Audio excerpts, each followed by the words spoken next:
하나님의 능력이 당신 안에 있습니다. 아멘. 오늘 하나님 말씀은 여호수아 21장 41절에서 45절입니다. 같이 한번 여호수아 21장 41절에서 45절 함께 읽겠습니다. 시작.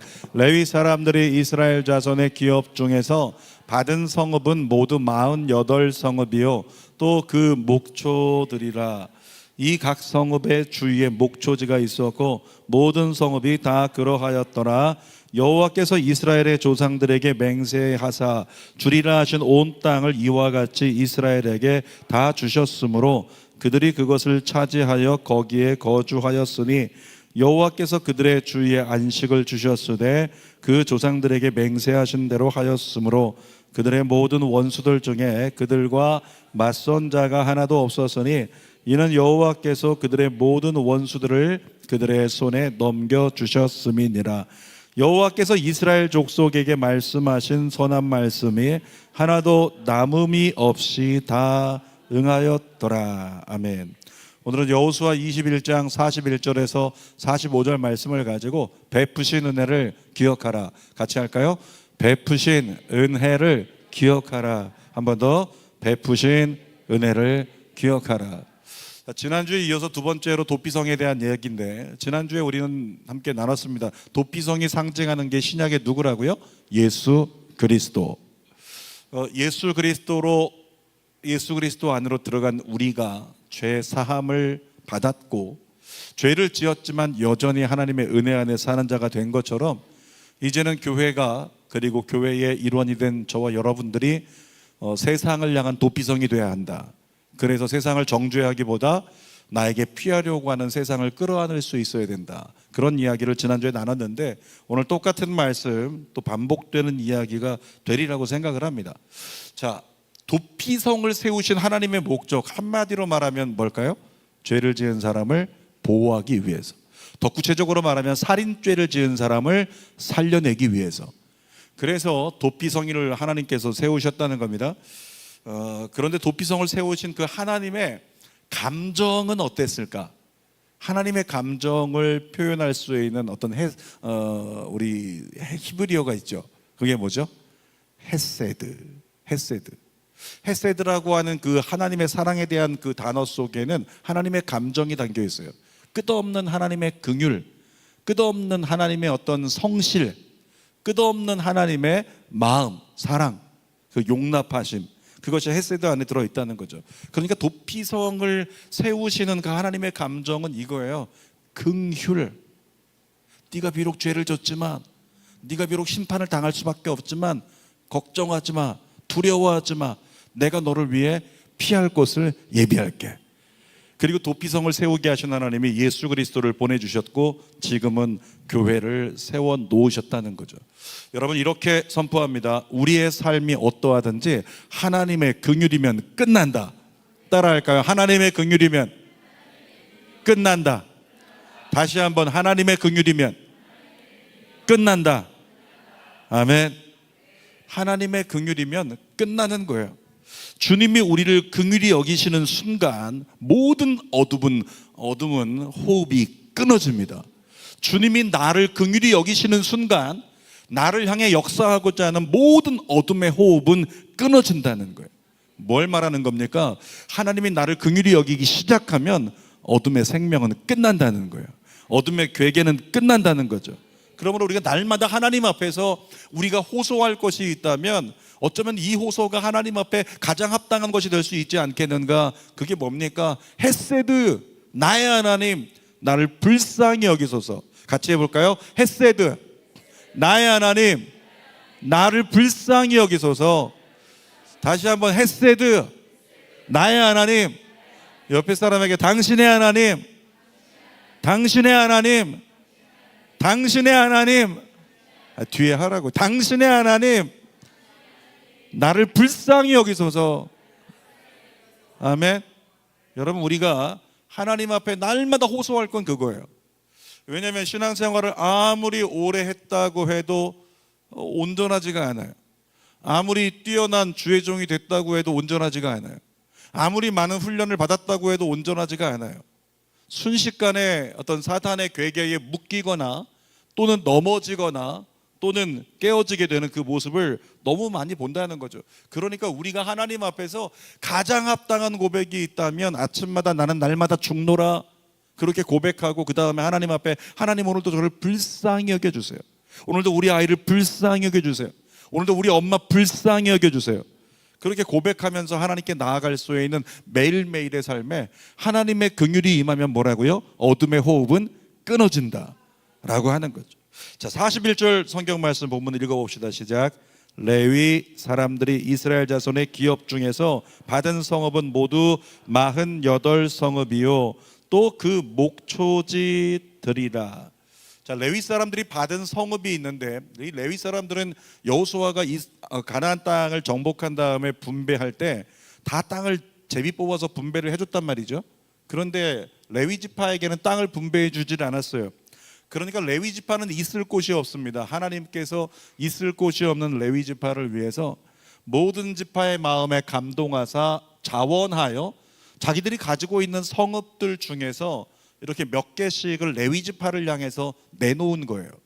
자, 그런데 그 내놓은 숫자의 합이 뭐라고요? 지금 41절 읽었던 말씀 중에 48개라는 거예요. 지난주 나눴던 것처럼 그 중에서 6개가 도피성이에요. 근데 48개의 성읍을 얻었는데 여러분 성경의 기록을 보면요, 이 레위 지파는 땅은 분배를 못 받았는데 성은 48개. 근데 이스라엘 중에서 가장 큰 지파라고 하는 유다 지파는 성읍이 몇 개였냐면 성읍이 18개. 그 다음 지파들 보면은 12개, 18개, 10개 이런 식으로 숫자가 줄어든단 말이에요. 그러니까 어쩌면은 이스라엘의 모든 지파들 중에서 땅 분배를 받지 못해서 땅 뽑기 할 때만 해도 야, 레위 지파 어떡하냐? 땅이 없어서. 레위 지파 어떻게 하냐? 그렇게 하나님만 섬기더니 땅이 없네? 여러분들 가운데 우리 가족들 중에 누구 안 믿는 가족이 그렇게 얘기하는 사람 있지 않았나요? 그렇게 열심히 하나님만 섬긴다고? 애 공부 열심히 하지 않게 하고 주일날 봉사하게 한다고? 그러다 성적 떨어지면 어떻게 하냐? 하나님 열심히 섬기고 하나님께 예물도 드린다고? 아니 그러다가 가게 경제에 힘들어지면 어떻게 하냐? 그게 레위 지파를 향한 걱정이었다는 거예요. 땅 분배받지를 못했어요. 그런데 성경의 결론을 보니까 레위 지파가 가장 많은 성읍을 얻었더라. 여러분, 하나님 잘 섬기는 자, 그의 삶에 필요한 것은 하나님이 공급해 주십니다. 레위 지파는 아무 땅도 분배받지 못했지만은 성읍은 48개나 받아가지고 정말 가장 많이 가지고 있는 지파보다도 2배 이상의 성읍들을 다 가지고 있었다는 거죠. 근데 모든 지파들이 땅을 내놓는데 유다 지파가 7개를 내놨고 그 다음에 나머지 지파들이 보통 4개씩 성읍들을 다 내놔서 모았더니 48개가 됐다는 거예요. 레위 지파는 그 48개 성읍 중에서 하나님 명령을 따라서 6개를 도피성으로 제정하게 되잖아요. 다시 말하면 도피성을 담당하는 레위 지파의 사명이 주어졌다는 거예요.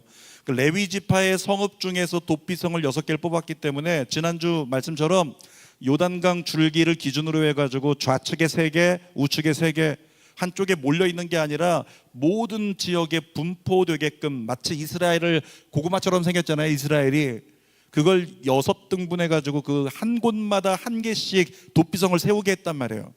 근데 도피성을 세우게 한 그 모든 지파들이 분포되어 있는 땅 중에서 자, 우리도 너희에게 7개 성읍, 우리도 4개 성읍, 우리는 3개 성읍, 나머지는 다 4개 성읍씩 이스라엘에게 내놓았단 말이에요. 누구에게? 레위 지파에게.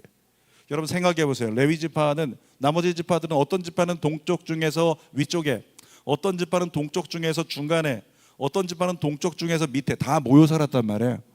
근데 레위 지파가 얻은 성읍들은 어떻게 구성이 된 거예요? 몇 개는 여기, 몇 개는 여기, 몇 개는 여기, 몇 개는 여기, 몇 개는 여기, 몇 개는 여기.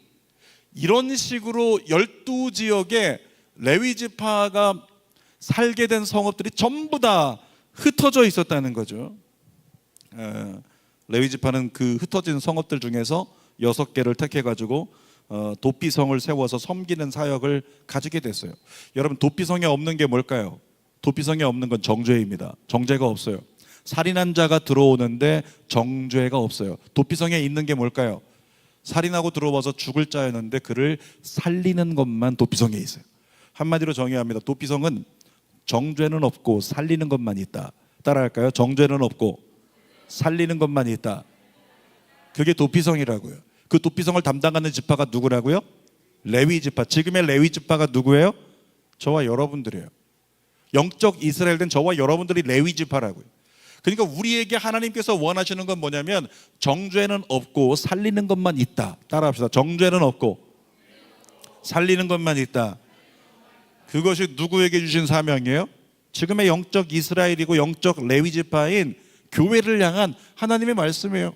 교회는 정죄가 없어야 돼요. 교회는 무엇만 있어야 된다? 살리는 것만 있어야 된다. 레위 지파가 성경의 전반적인 정황을 보면 그 도피성을 감당하라고 하는 하나님의 사명을 기쁨으로 감당했어요. 그 이유는 설교 막바지에 이야기하도록 하겠습니다. 도피성 사역을 기쁨으로 감당한 레위 지파였다는 거죠. 자, 땅을 분배받지 못한 레위 지파를 위해서 각 지파가 다 성읍을 내놓아서 준 건 너무나 감사한 일이잖아요. 근데 아까도 나눴던 것처럼 레위 지파는 성읍을 받은 건 감사한 일인데 그때부터 어떻게 살아야 됐다? 전부 다 이스라엘 각지에 흩어져 살아야 되는 거예요. 한 곳에 있지 못하고 흩어져 살아야 된다는 거죠. 왜 흩어져 살게 됐을까 그들은? 성경을 보면 성경은 참 놀랍게도 하나님께서 어떤 한 가지도 계획 없이 하나님이 성경이 기록되게 하는 것이 없다는 거죠. 이스라엘 백성들 중에서 12지파의 조상이 되는 야곱이 있잖아요. 이 야곱이 형 에서를 피해서 삼촌의 집 라반에 가서 20년을 삽니다. 그리고 20년 살다가 고향으로 돌아와서 이제 세겜 땅에 제일 먼저 정착을 하는데 거기 정착해가지고 환도뼈는 부러졌지만 이제 형의 위협도 사라졌다고 생각되고 한숨 돌리고 세겜 땅에서 잠시 좀 쉬려고 하는 거예요. 그런 거 있잖아요. 수련회 갔다 오면 예전에 수련회 제대로 갔다 오면 한 1박 2일은 자는 거. 그것처럼 20년 만에 돌아온 고향 땅에서 며칠 동안 얼마나 편안하게 쉬었겠어요? 그런데 사건이 하나 벌어졌어요. 세겜 땅에 오니까 꽃들도 많고 참 그 땅이 아름다워 보여서 야곱의 자녀들 중에서 딸이 하나 있었는데 레아의 딸 이름이 뭐죠? 디나가 세겜 땅을 이렇게 구경하러 나간 거예요. 쉽게 말하면 꽃 구경 간 겁니다. 산책 간 거예요. 근데 산책을 갔다가 세겜성 추장의 아들이 디나를 보자마자 그냥 마음이 뺏겨가지고 그것으로 가만히 있으면 되는데 쫓아가서 잡아다가 디나를 겁탈해버린 거예요. 그 소식을 듣고 나서 디나의 친오빠들, 레아의 아들들이었던 친오빠 시므온과 레위가 엄청나게 화를 내면서 분노하면서 당장 가서 그들을 다 죽이겠다 이렇게 분노했단 말이죠. 근데 그들이 분노한다는 소식을 세겜 추장이 들었어요. 자기 아들이 지금 사고를 쳤잖아요. 그 아들 이름이 세겜인데 세겜이 사고를 친 거예요. 그래서 세겜의 아버지 그 추장이 어떻게 할까 고민하다가 안 되겠다. 우리 빨리 가서 야곱의 족속, 이스라엘 족속과 화친을 맺자. 그래서 지금 이 아들이 그 딸을 건드렸으니까 그냥 빨리 결혼시키자. 이렇게 찾아와가지고 사신들이 얘기하는 거죠. 우리 아들과 당신의 딸 디나를 결혼시킵시다. 이렇게 얘기를 하면 보통 같으면 막 화내고 거절을 했을 텐데 시므온과 레위 그 친오빠 누구보다도 화가 나야 될 오빠 두 사람이 앞장서 나오면서 즉각 대답합니다. 알겠습니다. 우리 그렇게 하겠습니다. 결혼시키겠습니다. 단 조건이 있습니다. 그 조건 하나 걸었죠. 조건부 승낙. 이유가 뭐였어요? 조건이 뭐였어요? 네, 우리 권사님 잘 말씀해 주셨는데 우리와 혼인하기 위해서 우리와 사돈을 맺기 위해서 우리는 하나님을 섬기는 민족이기 때문에 할례받은 민족이다. 너희 남자들 다 할례받아. 그러면 우리가 너희와 사돈 맺겠다. 이렇게 제안을 한 거죠. 결국에는 세겜성의 추장이 모든 남자들에게 다 명령해가지고 그날 밤에 하루가 넘기기도 전에 전부 다 할례를 다 행해버렸어요. 그리고 어떤 사건이 벌어졌죠? 모든 남자들이 할례를 행하고 일어나서 걷지 못할 때에 시므온과 성경을 보면 시므온과 레위가 그 친오빠 시므온과 레위가 그제서야 자기들의 목적을 드러내면서 칼을 들고 군사를 이끌고 가서 모든 남자를 다 죽여버렸어요. 그리고 나서 우리 동생 디나의 원수를 갚았다. 그리고 막 좋아하고 있었는데 그때 아버지 야곱이 갑자기 땅을 치면서 꺼이꺼이 울면서 비통해하는 겁니다. 그러면서 아버지가 비통하면서 하는 얘기가 뭐냐면 왜 이런 짓을 했냐, 왜 보복의 역사가, 왜 피해 역사가 이 땅 가운데 계속되게 하는가. 라고 하면서 그 보복한 것에 대해서 아버지가 굉장히 민감하게 반응을 한 거예요. 이유가 뭐예요? 야곱은 보복에 대해서 트라우마가 있잖아요. 팥죽 한 그릇으로 장자권을 형에게서 뺏었잖아요. 그리고 나서 형을 속여서 장자권을 받았다고 생각됐는데 형이 알게 됐고, 형이 어떻게 하려고 했어요? 야곱, 내가 야곱을 죽이겠다. 뭐 하겠다는 거예요? 보복하겠다는 거죠. 그 보복을 피해 가지고 야곱이 고향을 몇 년간 떠나 있었다고요? 20년간 떠나 있었잖아요. 가서 쉬웠겠습니까? 얼마나 힘들게 지냈겠어요. 그러니까 나중에 야곱이 돌아와서 노년의 요셉 앞에 하는 얘기가 그거잖아요. 내가 험한 세월을 살았습니다. 그러니까 보복을 피해서 살아가느라, 또 삼촌 라반의 집에서 나올 때도 또 삼촌 라반의 보복을 피해 살아가느라 매일매일 긴장된 삶을 살아갈 수밖에 없는 그 보복에 대한 트라우마가 야곱에 있단 말이죠. 그런데 야곱의 지금 아들들이 그렇게 세겜 사람들의 남자를 다 죽여버렸으니 이제 세겜에 있는 그 자손들이 또 우리 민족을 칠 수 있는 보복을 하겠지. 이것 때문에 트라우마가 있어서 왜 그렇게 했냐고 굉장히 비통해 했다는 거예요. 그 비통함 때문에 이 야곱의 마음 가운데 마음에 걸리는 두 아들이 있어요. 시므온이 마음에 걸려요.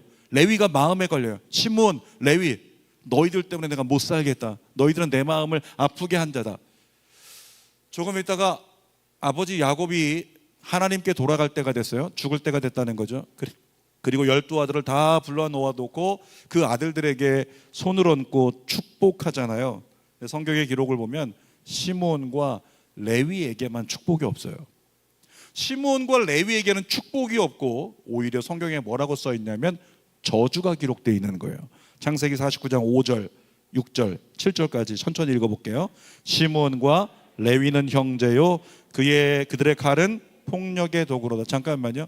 지금 무슨 얘기예요? 시므온과 레위는 형제고 그들의 칼은 폭력의 도구다. 살인병기라고 하는 말이죠. 시므온, 레위, 너희는 살인병기야.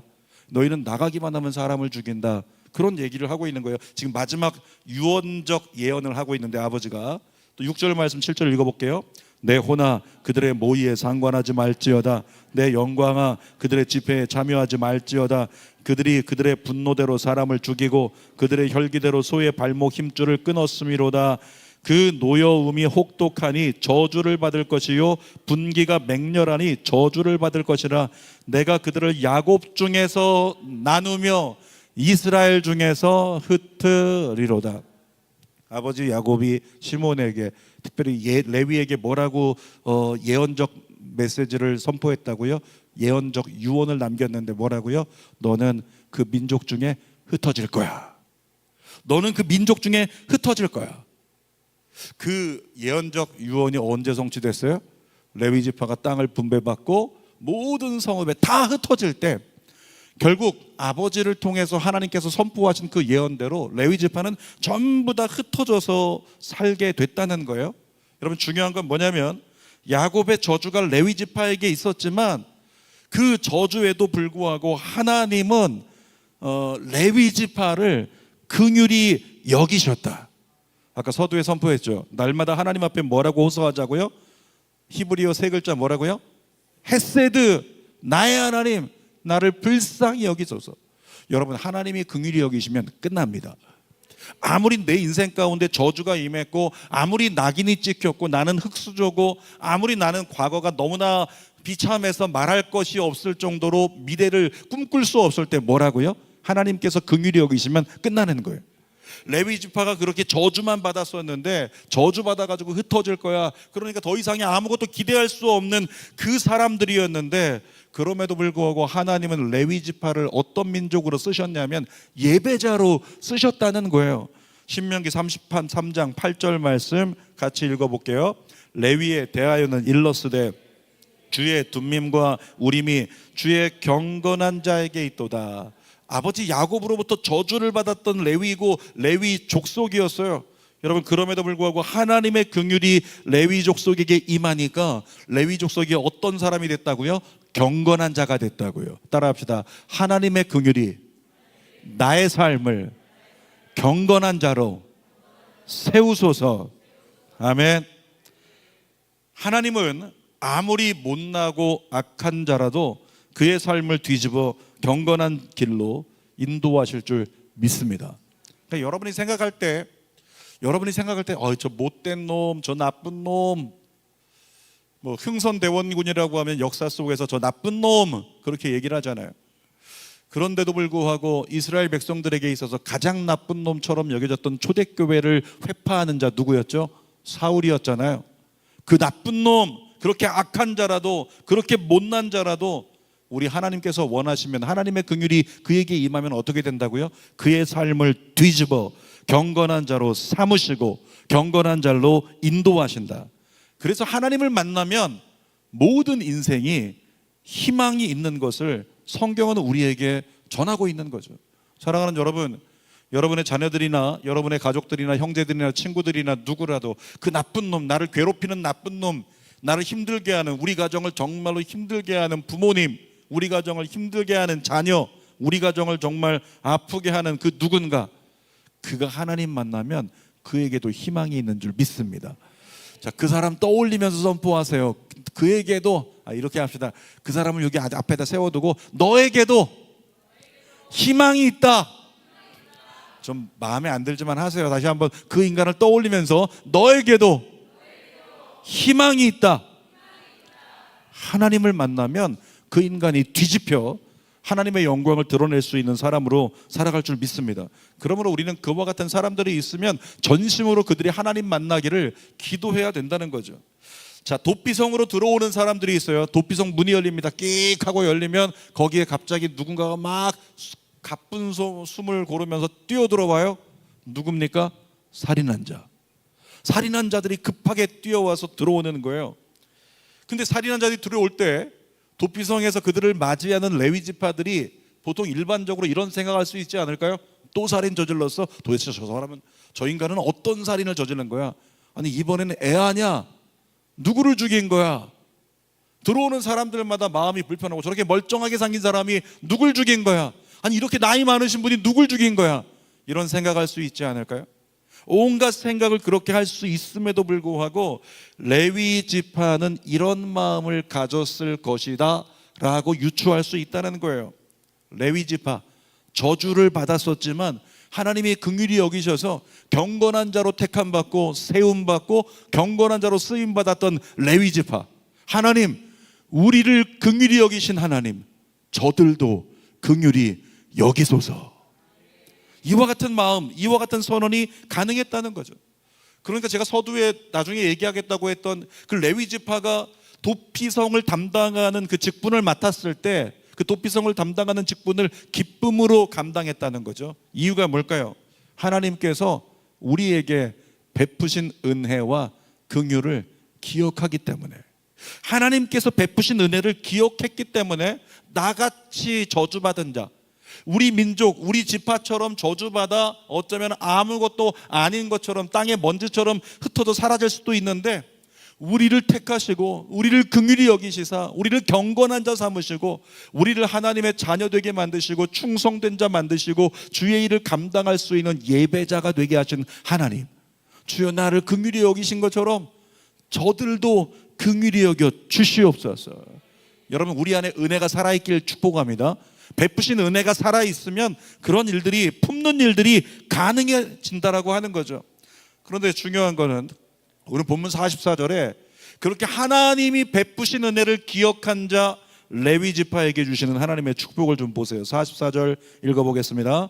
여호와께서 그들의 주위에 안식을 주셨으되 그 조상들에게 맹세하신 대로 하셨으므로 그들의 모든 원수들 중에 그들과 맞선 자가 하나도 없었으니 이는 여호와께서 그들의 모든 원수들을 그들의 손에 넘겨주셨음이니라. 이 말씀 중에 보이십니까? 하나님이 보이세요? 하나님께서 레위 지파와 함께 계신 거예요. 하나님께서 레위 지파와 함께 계시니까 레위 지파 주위에 악이 틈타지 못하는 거예요. 안식이 임한 거죠. 원수들 중에서 그 레위 지파를 맞설 자가 없는 거예요. 레위 지파를 해할 자가 없는 거예요. 항상 은혜가 있고 항상 평안이 있는 거예요. 항상 능력이 있는 거예요. 항상 기름 부음이 있는 거예요. 누구였기 때문에? 정말 저주받았었지만 하나님의 긍휼을 입은 자가 돼서 주님 앞에 쓰임 받으니, 그리고 그렇게 도피성들을 담당하라고 땅 지분 받지 못했지만은 내가 너를 보내는 땅으로 가라고 명하신 대로 가서 허락하신 사명 감당하면서 긍휼 사역하고 있는, 그 땅에 들어오는 모든 사람들, 도피성에 들어오는 사람들을 불쌍히 여기고 끌어안아서 그들을 살려내는 긍휼 사역을 감당하던 레위 지파에게 하나님이 이런 은혜를 주셨다고요. 대적들이 너희를 맞서지 못할 것이다. 원수들을 너희의 손에 넘겨줄 것이다. 너희는 계속 이길 거야. 우리 모두에게 주시는 하나님의 약속의 말씀이죠. 설교의 결론입니다. 오늘 제목이 뭐였어요?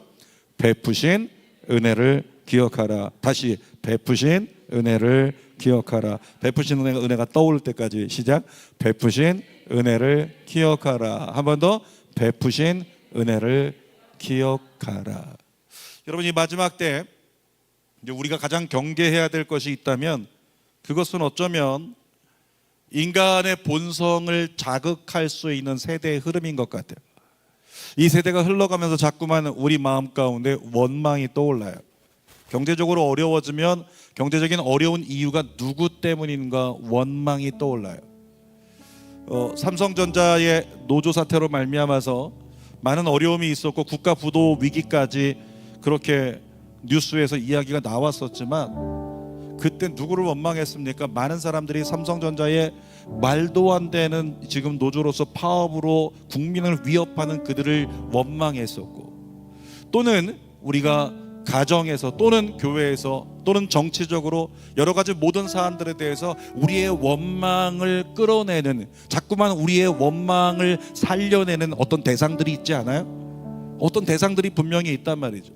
그래서 우리는 그 대상들 때문에 자꾸 원망하면서 우리의 감정을 끌어일으킨다는 거예요. 근데 원망하는 감정이 우리 안에서 타오르기 시작하면 그때 꺼지는 불이 있어요. 그게 뭐냐면 긍휼이 꺼져요. 원망하는 곳에 은혜가 없습니다. 원망하는 곳에 하나님의 역사가 없어요. 그러나 긍휼히 여기는 곳에 하나님이 역사하십니다. 그래서 하나님은, 예수님은 두 팔 벌려 어떻게 하셨어요? 모든 죄인들을 다 수용하셨고 다 끌어안으셨고, 가늠하다 현장에서 잡힌 그 여인을 향해 뭐라고 말씀하셨어요? 나도 너를 정죄하지 않을 테니까 이제 일어나 가서 다시는 죄를 짓지 말라.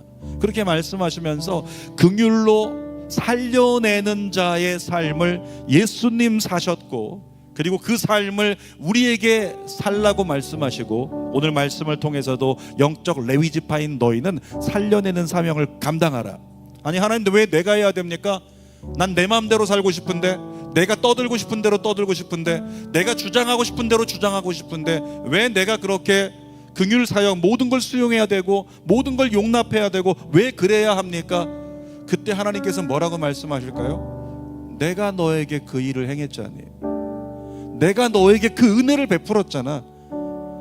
네가 아직 죄인 되었을 때에 그 죄인 되었던 거름 무더기에서 내가 너를 선택하여 내가 너를 구원했고 내가 너의 죄를 사했고 내가 너를 하나님의 자녀 삼았잖아. 그 은혜를 잊어버리지 마라. 그 은혜만 잊어버리지 않으면 누구처럼 될 수 있어요? 바울처럼 될 수 있는 거죠. 바울이 얘기합니다. 나는 모든 사람에게 사랑의 빚진 자라고, 은혜의 빚진 자라고. 나 같은 자를 살려주셨으니 나는 모든 이에게 빚진 자라고. 그러면 교만하지 않을 수 있어요. 그러면 섬길 수 있어요. 그러면 고개 숙일 수 있어요. 그리고 하나님 앞에 고백할 수 있어요. 하나님, 제가 어떻게 하면 더 살릴 수 있을까요? 영혼들 어떻게 하면 더 살릴 수 있죠? 하나님, 교회를 어떻게 하면 더 살릴 수 있는 거예요? 우리 공동체는 어떻게 하면 더 살릴 수 있는 거예요? 이와 같은 하나님 앞에 우리의 고백이 나올 수 있는 거죠. 그때 하나님께서 당신의 마음이 있는 곳에 우리의 마음에 소망을 두사 당신의 놀라운 뜻을 이루게 하시는, 감당하게 하시는, 그래서 와, 교회 가면 사는구나, 와, 교회 가면 안아주는구나, 와, 교회 가면 이해해 주는구나, 와, 교회 가면 나도 변화되는구나. 여러분, 이 고백이 나올 때 교회가 세상을 바꿀 줄 믿습니다. 기도하겠습니다. 살아계신 아버지, 그 은혜를 우리에게 허락하여 주옵소서. 주님이 나에게 베푸신 은혜를 기억하게 해주세요. 주님이 나에게 베푸신 은혜를 잊어버리지 않게 해주세요. 주님이 나에게 베푸신 은혜만 기억하면 우리는 그 사역할 수 있습니다. 영혼을 품는 사역할 수 있습니다. 용납하는 사역할 수 있습니다. 끌어안는 사역할 수 있습니다. 끝까지 예수님처럼 섬기는 사역할 수 있습니다. 내가 희생하는 사역할 수 있습니다. 내가 손해보는 사역할 수 있습니다. 살아계신 아버지, 그런 교회가 될 수 있도록, 그래서 미련하게도 바보같이 자기 것 누리지도 못하고 섬기기만 하고 자기 것 누리지도 못하고 그렇게 지는 자가 되고 한 걸음 물러나는 자가 될지언정 하나님께서 잘했다 칭찬하시는 그 음성을 하나님으로부터 듣고 하나님으로부터 칭찬받고 하나님 나라를 향해 곧장 걸어갈 수 있는 우리 모두가 되게 하여 주시옵소서. 예수님의 이름으로 기도하옵나이다. 아멘.